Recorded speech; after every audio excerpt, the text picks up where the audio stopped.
Çox dadlı, çox ləzzətli ətli samsa resepti ilə qarşınızdayım.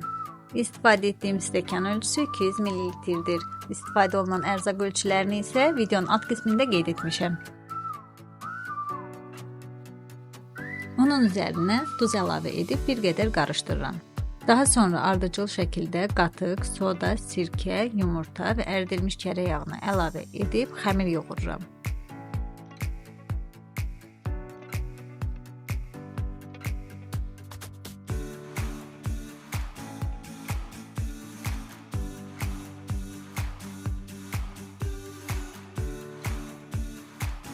Xəmirin üzərinə örtüb bir kənara qoyuram və içliyi hazırlamağa başlayıram.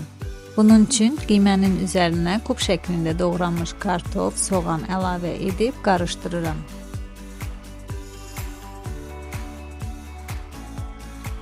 Daha sonra üzərinə duz, qara istiot və qırmızı istiot səpirəm və qarışdırıram.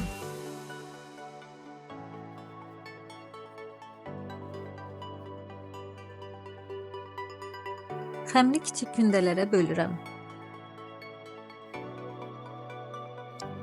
Kündəni nəlbəki boyda açıram, mərkəzə içliyi əlavə edib videoda göründüyü kimi kənarlarını qatlayıram.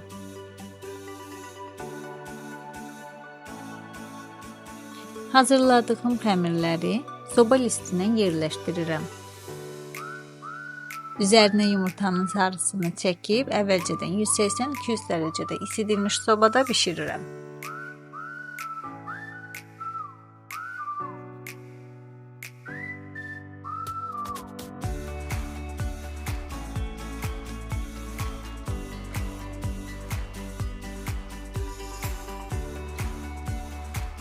Beləliklə ətli samsalar hazırdır. İstər piknikdə, istər evdə, uşaqların və özünüzün rahatlıqla yeyə biləcəyiniz doyumlu və dadlı, yumşaq ətli samsa reseptini sizinlə bölüşdüm və siz də sınayın. Əgər videomu bəyəndinizsə kanalıma abunə olmağı, videomu bəyənməyi, şərh yazmağı unutmayın və hətta dostlarınızla paylaşmağı da. Hələlik!